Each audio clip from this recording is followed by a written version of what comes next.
అందరికీ నమస్కారం. సమాజమే దేవాలయం, ప్రజలే దేవుళ్ళనే నినాదంతో తెలుగుదేశం పార్టీ వ్యవస్థాపకులు అన్న నందమూరి తారక రామారావు గారి పేరు మీద మన విజనరీ లీడర్, మన ఆనాటి ముఖ్యమంత్రి చంద్రబాబు నాయుడు గారు అన్నా క్యాంటీన్లు ప్రారంభించారు. 14 నుంచి 19 వరకు పేదవారు 5 రూపాయలకే సంపూర్ణమైన నాణ్యతమైన భోజనం తినేవారు.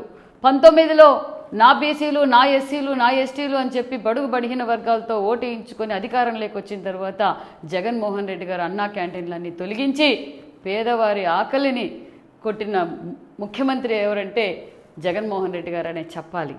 అలాంటి సమయంలో మా జాతీయ అధ్యక్షులు నారా చంద్రబాబు నాయుడు గారి ఆదేశాల మేరకు మా పెనుగొండ నియోజకవర్గంలో సొంత నిధులతో అన్నా క్యాంటీన్ మొదలుపెట్టాం.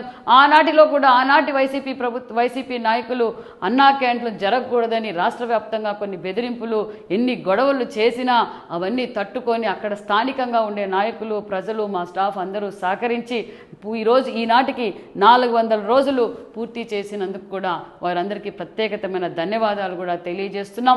ఏదైతే ఎన్నికల సమయంలో మా ఎన్డీఏ ప్రభుత్వంలో అన్నా క్యాంటీన్లన్నీ మళ్ళీ మొదలు పెడుతున్నామని మాట చెప్పాము. ఆ మాట ప్రకారం నిలబెట్టుకున్న ముఖ్యమంత్రి చంద్రబాబు నాయుడు గారు అని చెప్పాలి. దగ్గరలో రాష్ట్ర వ్యాప్తంగా అన్నా క్యాంటీన్లు కూడా ప్రారంభిస్తున్నామని కూడా తెలియజేస్తూ మరొక్కసారి మా పెనుగొండ నియోజకవర్గ నాయకులకు, కార్యకర్తలకు ప్రత్యేకమైన ధన్యవాదాలు తెలియజేస్తూ జై తెలుగుదేశం, జై జై బాబు.